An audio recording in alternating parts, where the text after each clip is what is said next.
sagde fra starten, gem nu jeres mobiler. Men vi gemte dem i kasser op bag loftets fliser. Du kravlede rundt og fandt dem hver en gang, og vi var sure, men okay, det var lidt sejt en gang. Du huskede altid, hvad de andre glemte, mens vi prøvede at fake, at vi havde glemt det. Men du kendte os lidt for godt, og derfor står vi her med faglighed i top. For vi kunne ikke have klaret det uden dig. Du gjorde os skarpe, det var dig, der fik os til at knokle, og nu står vi her.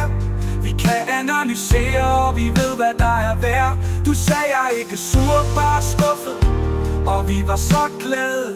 For sur, nej tak, vi kan en hel del. Det er din skyld, så tak. Du var vores kompas, vores kæmpe faglige rygsæk.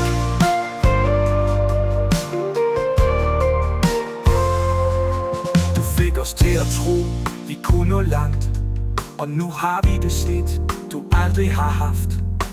I dansk og engelsk, hallo, vi gjorde det, men kun fordi du troede på os verdensskrift.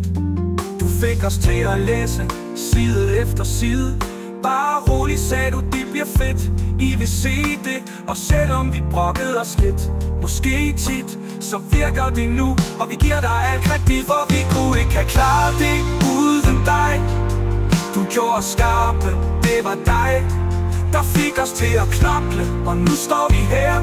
Vi kan analysere, og vi ved, hvad der er værd. Du sagde, jeg er ikke sur, bare skuffet, og vi var så glade. For sur, nej tak, vi kan en hel del. Det er din skyld, så tak. Du var vores kompas, vores kæmpe faglige rygsæk.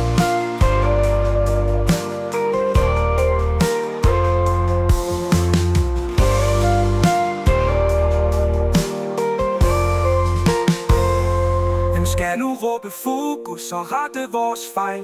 Hvem deler noter ud, når vi har tabt vores sjæl? Hvem giver high fives, men også struktur?